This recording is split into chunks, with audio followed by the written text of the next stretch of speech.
안녕하세요. 한 주간의 정치 뉴스 중 핵심적인 내용만 뽑아서 전해드리는 정치적인 토크쇼의 황인찬입니다. 정말 많은 일들이 있었던 지난 2주였습니다. 정치적인 토크쇼에서는 원전 관련 토크쇼만 방송으로 송출이 됐는데요. 그동안 울진과 삼척의 산불과 대한민국 20대 대통령 선거도 치렀었죠. 오늘 아주 많은 이야기가 있을 것 같은데요. 저와 함께 이야기 나눌 굿모닝 경제의 최고 민항 강영훈 기자님 또 모셨습니다. 안녕하세요. 안녕하세요. 네, 기자님은 대통령 선거 끝나고 조금 그래도 한가해지셨나요? 선거날 새벽까지 하다 보니까 후유증이 있어서 한 이틀은 좀 쉬었고요. 근데 그 다음에 뭐 곧장 비대위나 뭐 당선인 일정이 많아서 별로 못 쉬고 있습니다. 그래서 딱 이틀 쉬시고 또 정신 없으실 것 같습니다. 첫 번째 저희가 준비한 소식은 역시 대통령 선거가 되겠죠. 대한민국 제20대 대통령이 선출이 됐는데요. 치열한 접전 끝에 국민의힘 윤석열 후보가 당선이 됐습니다. 5년 만에 정권 교체가 이루어졌죠. 이게 정권 교체 10년 주기론을 깬 되게 역사적인 사건이라고 볼 수도 있을 텐데 진짜 개표 방송을 보는데 차이가 너무 근소해서 심장이 쫄깃쫄깃했습니다. 표 차이 자세히 정리해 주시겠어요, 기자님? 네, 0.73포인트 차이의 박빙승부였는데요. 그러니까 이게 득표수로 환산하면 24만 7,077표인데요. 역대 대통령 선거 최소 득표차를 기록했습니다. 그러니까 진짜 아슬아슬하게 간신히 이긴 거죠. 네, 이 표 차이가 얼마나 아슬아슬하냐면요. 기자님께서 선호하시는 4위 허경영 후보가 28만 표 정도를 득표했는데 그것보다 훨씬 더 작은 수치입니다. 정말 근소한 차이였는데요. 이게 차이가 얼마나 되었건 간에 대한민국의 제20대 대통령은 윤석열 당선자입니다. 선거가 끝나고 난 후 바로 비서실장, 대변인 그리고 주말에는 인수위원장과 인수위원회 부위원장을 발표했죠. 네, 이제 윤석열 당선자는 선거 끝난 이후에 이제 장제원 의원을 비서실장으로 밝혔고요. 뭐 이미 좀 막 유력했었죠. 그리고 이제 김은혜 대변인을 이제 당선자의 새로운 대변인으로 임명했는데요. 이제 주말에는 뭐 안철수 국민의당 대표랑 만나서 뭐 인수위원장이랑 코로나 대응 특위위원장 이걸 겸직하도록 이렇게 하셨어요. 뭐 원래 의사 출신이시니까요. 그걸 고려했다고 하시더라고요. 그리고 뭐 권영세 기존에 선대 본부장 하시던 분을 이제 부위원장에 앉혔고요. 그리고 기획위원장에 그 정책을 맡으셨던 원희룡 전 제주지사를 임명했어요. 네, 당선이 되자마자 정말 빠른 행보를 보여주고 있는데요. 아무래도 하루라도 빨리 안정적인 정권을 안착시키고 싶다 그런 마음에서일 것 같습니다. 후보 시절 국민에게 내건 공약에 대한 구체적인 이야기도 조금씩 나오고 있는데요. 먼저 청와대에서 나와 광화문 시대를 열겠다고 했던 공약에 대해서 지금 현실화하기 위해서 작업에 들어갔죠. 네, 그렇습니다. 그 대통령의 광화문 시대는 지금 문재인 대통령께서 좀 내걸었던 공약인데요. 그 경호와 보안 때문에 실제로 이루어지지 못했습니다. 근데 이제 뭐 하지만 윤석열 당선인은 경호법을 바꿔서라도 광화문 시대를 열겠다는 이런 그 의지를 보이고 있거든요. 그래서 경찰청도 지난 11일 이제 차장 주재로 당선인 공약 분석 회의를 열어서 그러니까 뭐 대통령 이전 준비 치안 대책위원회 이런 거 신설을 했거든요. 그러니까 의지가 그만큼 강력했고 그 뒷받침하는 지금 실무도 들어갔기 때문에 충분히 실효성 있게 진행되지 않을까 생각됩니다. 이게 과연 이번에는 가능할까 싶습니다. 듣기로는 헬기 2대가 이착륙할 공간도 있어야 된다고 하고 경호와 경비 체계가 완전히 개편돼야 한다고 해서 조금 불안감이 있긴 한데요. 그리고 당선인이 대통령 신분으로 광화문에 출퇴근을 하게 되면 이게 생각만 해도 도로 통제 같은 그런 교통 마비가 가장 먼저 걱정이 됩니다. 이게 국민들에게 오히려 불편함을 줄 수도 있다는 의견이 그래서 나오고 있는데요. 문재인 대통령 또한 이런 여러 가지 이유 때문에 실행에 옮기지 못했을 것 같기도 하고요. 일단 당선인 의지가 지금 굉장히 강하시거든요. 그러니까 뭐 애초에 뭐 거기서 선거 유세도 하셨고 확실하게 천명을 했기 때문에 뭐 안 하기도 좀 그럴 것 같아요. 근데 이게 지금 문제가 좀 많은 게 뭐 헬기 이착륙 문제, 뭐 경호 문제 이런 것도 있지만 그건 뭐 논의해서 해결하면 되니까요. 사실 근데 지금 오세훈 시장은 광화문 광장을 만들겠다고 지금 하는 상태고 그렇죠. 거기 광화문 광장이 되면 차가 못 다니거든요. 계속 공사를 하고 있는데. 네, 뭐 대통령이 헬기만 타고 다닐 거 아니잖아요. 그러니까 뭐 그런 문제도 있고 뭐 그거야 조율하면 되겠지만 근데 그거 외에도 뭐 청와대 인원을 줄인다고 하는데 그러니까 위에 뭐 수석 몇 자리 줄인다고 밑에 직원들이 다 사라지는 게 아니잖아요. 그러니까 그거를 지금 기존에 그 청사에도 사람이 없는 게 아닌데 그럼 뭐 거기를 일단 옮겨야 되고 또 그러면 그 건물에 지금 아무래도 국무총리가 쓰던 건물이니까 그 보안이나 이런 게 뭐 예를 들어서 뭐 안보 이런 거에 대비되어 있는 것도 다를 거 아니에요? 그러니까 그런 걸 다 뜯어 고쳐야 되는데 이거를 빠르게 추진하기에는 쉽지 않을까. 몇 년 걸리는 일인데 정말 생각만 해도 큰 작업 같습니다. 네, 그리고 일단 가장 큰 문제가 법을 개정하는 건데 여소야 되죠. 민주당이 과연 동의를 할까 모르겠습니다. 172석이 든든하게 버티고 있기 때문에. 네. 다음은 또 핫한 키워드죠. 여가부 폐지에 대한 이야기를 나눠보려고 하는데요. 여가부 폐지는 윤석열 당선인의 SNS 한 줄 공약 중에 나왔던 공약입니다. 이게 정말 이펙트가 컸죠. 뭐 다른 SNS 정책과 마찬가지로 딱 정말 여가부 폐지 이렇게 한 줄만 올라왔는데요. 저는 이 공약과 북한은 주적 그 발언이 가장 SNS에서 얘기하셨던 것 중에 기억에 남습니다. 당선인이 된 이후에도 여가부는 역사적 소명을 다했다며 폐지에 대한 의지를 피력하기도 하셨는데요. 국민의힘 당내에서도 그렇고 민주당에서도 반대하는 목소리가 크죠. 네, 민주당에서도 일단 뭐 여가부 자체가 김대중 정부 때 나온 거기 때문에 당연히 반발 의견이 있고요. 뭐 비대위에 지금 박지원 엠번방 추적단 출신도 들어가 있어서 좀 많이 대척점에 서 있죠. 근데 그거는 뭐 그럴 수 있다 치더라도 또 국민의힘은 그 이준석 대표가 이거의 대표잖아요. 폐지하겠다고. 그렇죠. 근데 이번에 보면 그 서초구에 당선된 조은 의원 있거든요. 근데 그런 얘기 하셨어요. 이제 당선 이후에 부총리급으로 격상해서 해야 된다. 사실 뭐 이거 초선 의원이 지금 당대표랑 다른 의견을 얘기한 건데 바로 이게 지적이 나왔죠. 그래서 이제 뭐 폐지는 아니고 권한을 격상해야 된다. 대안이 필요하다고 이렇게 하셨는데 네, 지금 그 당내에서도 어떻게 보면 엇갈린 거죠. 그렇죠. 다양한 의견들이 네. 나오고 있죠. 네, 민주당에서도 마찬가지고 지금 이거는 이렇게 정리가 잘 못 되는 것 같아요. 각자 당에서. 민주당 정청래 의원은 모든 것이 윤석열 당선인의 뜻대로는 되지 않을 것이다 라고 경고성 발언을 하기도 했는데요. 이게 민주당이 172석이라는 것을 든든하게 갖고 있기 때문에 윤석열 당선인의 의지만으로는 안 될 것이라는 그런 의미이기도 합니다. 민주당에서 여가부 폐지를 반대한다면 사실상 할 수 없는 거는 사실이긴 해요. 네, 맞습니다. 사실 이게 정부조직법이 국회로 통과하려면 제적의원 과반 출석이랑 출석의원 과반 찬성을 충족해야 되는데요. 일단 국민의힘 혼자서 지금 이게 안 됩니다. 야당표를 다 끌어와도 안 되기 때문에 민주당에서 만약에 반대를 하면 국회 문턱을 넘기도 힘들죠. 그러니까 과거에 이명박 정부 때도 인수위가 이제 여가부랑 통일부 폐지 얘기가 나왔는데 국회 문턱을 못 넘었습니다. 그렇죠. 여성가족부라는 명칭 때문에 폐지에 관해서 부정적인 의견이 많은 것도 사실입니다. 윤석열 당선인이 여성을 위한 정책에 관심이 없는 것도 아니지만 또 여가부가 아닌 다른 부처로 재조직을 하겠다 이렇게 설명까지 했었죠. 그럼에도 불구하고 반대의 목소리들이 이렇게 나오는 걸 보면요. 그리고 민주당 쪽에서도 의석수를 가지고 차라리 이게 반대를 위한 반대를 하는 게 아닌가 이렇게 보이는데 이런 반대를 위한 반대는 조금 지양해야 되는 정치가 아닐까요? 네, 그렇죠. 사실 이 반대를 하려면 대안을 제시를 해야죠. 문제가 드러났는데, 근데 그런 대안 제시 없이 그냥 유지하겠다. 그러면 이 구태의연한 정치죠. 이건 좀 사라져야 하지 않을까 싶습니다. 그러니까 반대를 위한 반대라고 볼 수도 있고, 어떻게 멸소해야 되니까 뭐 거대 정당의 횡포 이렇게 생각하시는 분들도 있을 수 있죠. 그리고 사실 근데 이런 거 자체가 국민들이 원하는 게 만약에 반대 폐지다. 그러면 국민의 뜻에 따르는 게 맞는 건데 민의의 전당이잖아요, 국회는. 근데 이건 좀 안 좋은 게 아닐까, 민의랑 반대되는. 네, 저는 그렇게 생각합니다. 네, 정말 여성가족부의 행보가 앞으로 어떻게 될지 기대가 되는 가운데입니다. 네, 그런가 하면 모처럼 만에 여당과 야당, 민주당과 국민의힘의 의견이 일치하는 사건도 있는데요. 바로 대장동 특검입니다. 이는 대통령 선거 운동 기간에도 계속해서 나왔던 얘기고 그리고 양당 모두가 찬성한 되게 의례적인 사건이기도 해요. 네, 그렇습니다. 사실 이거는 이제 민주당의 이제 이재명 당시 후보도 TV 토론회에서 윤석열 후보한테 이제 누가 되던 간에 대장동 특검을 하자고 제안했거든요. 그랬고 윤석열 당선인도 인수위 발표하면서 국민들이 다 보는데 부정부패 진상을 확실히 규명할 수 있는 그 조치를 어떻게든 하겠다라고 이렇게 밝히셨거든요. 당연히 그렇기 때문에 특검은 뭐 양당 입장에서 찬성한 걸로 봐야겠죠. 이게 참 하도 몸통하니까 이제 그 몸통이라는 단어가 부정적으로 느껴지기까지가 됐는데요. 뭐 몸통이 누구냐, 설계자가 누구냐, 뭐 돈을 받은 사람이 범인이다 이런 얘기 너무나 지겹게 많이 들려오고 있습니다.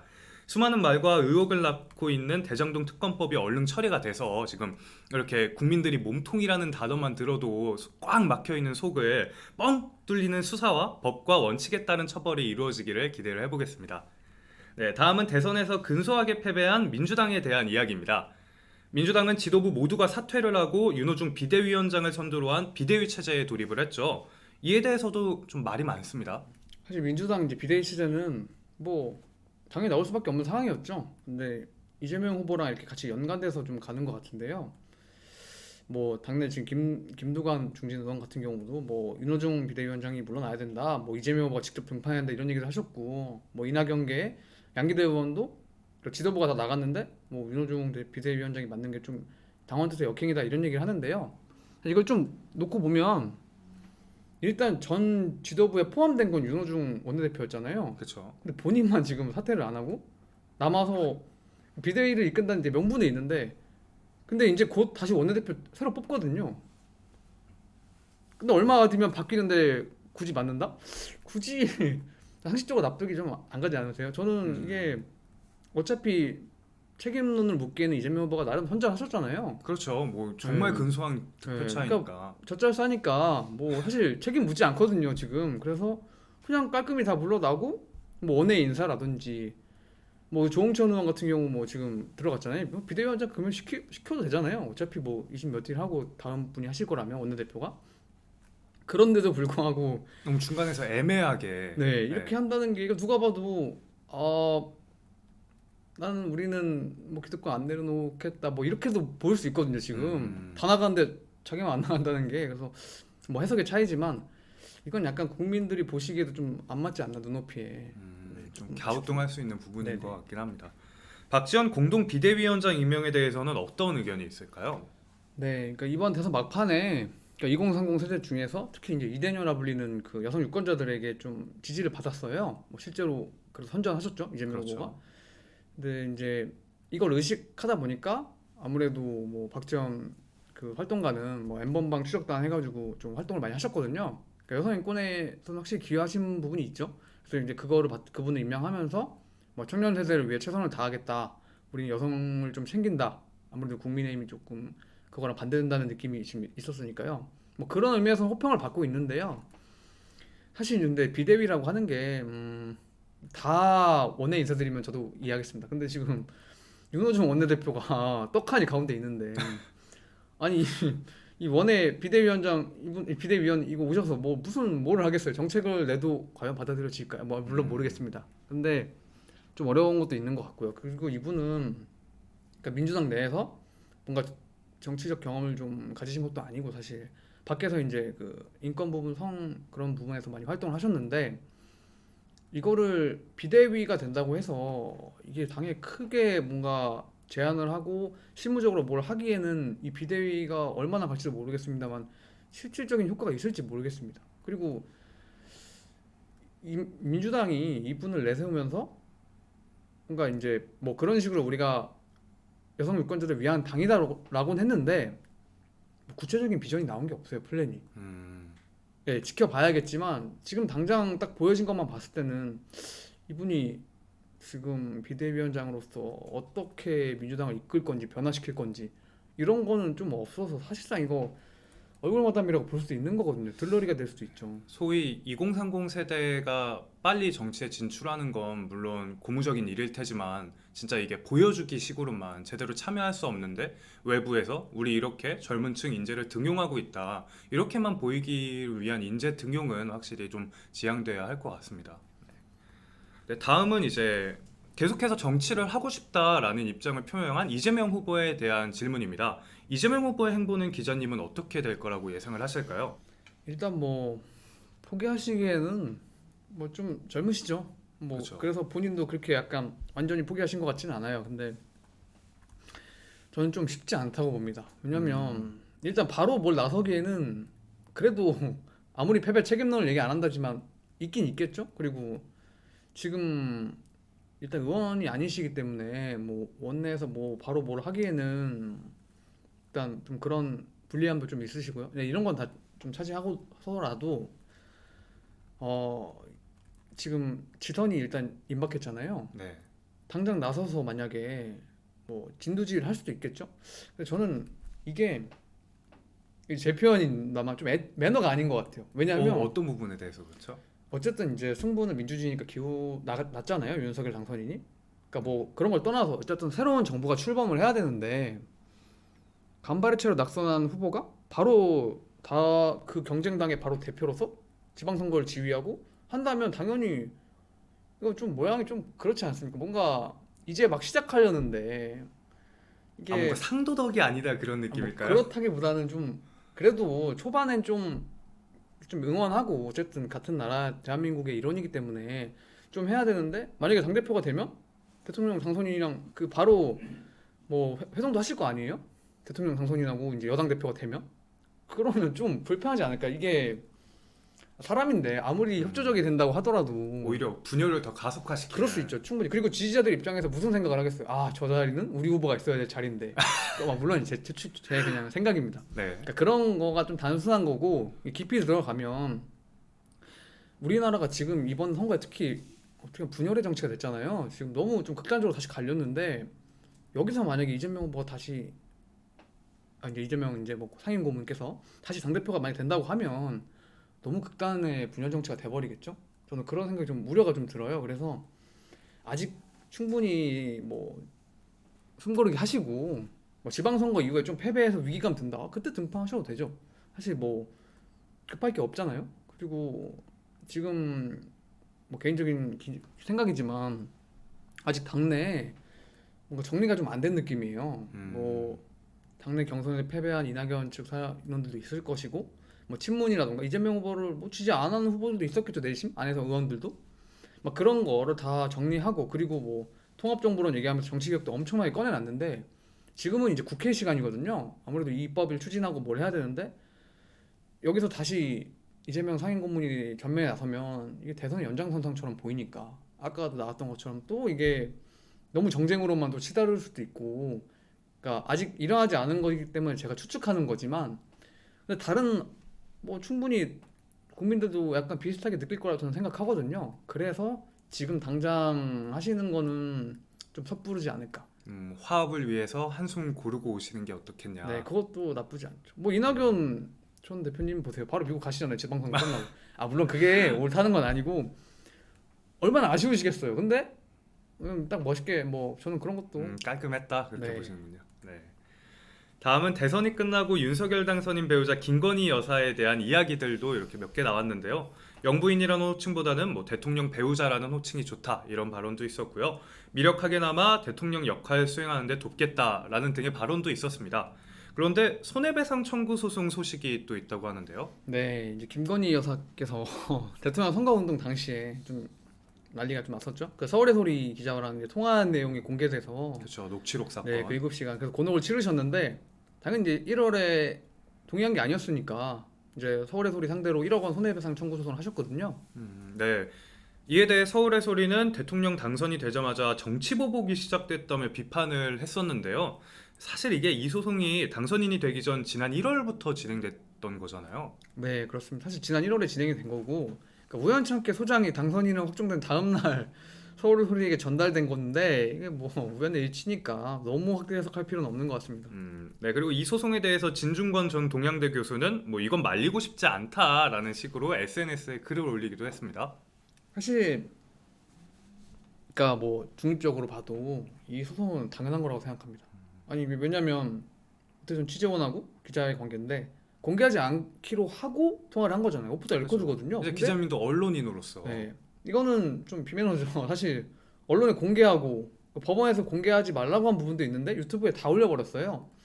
그러니까 공익을 위해서 뭐 필요하다면 뭐 그렇게까지 해서 한다. 뭐 상식선에서 납득해 볼 수도 있는데 근데 이거를 다 공개하고 뭐 그거는 좀 신뢰가 깨진 게 아닌가. 그리고 이거 김건희 여사뿐이 아니 김건희 여사가 아니시더라도 누구라도 이런 상황이 되면 당연히 소송하겠죠. 네, 사실 이런 일부 언론인 때문에 전체 언론인이 싸잡아서 욕을 먹기도 합니다.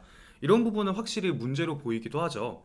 어디까지나 이건 신뢰의 문제로 봐야 되는데 이렇게 공개하지 않기로 한 통화 내역까지 공개가 된다면 언론에 누가 그렇게 마음껏 제보를 할 수 있겠습니까?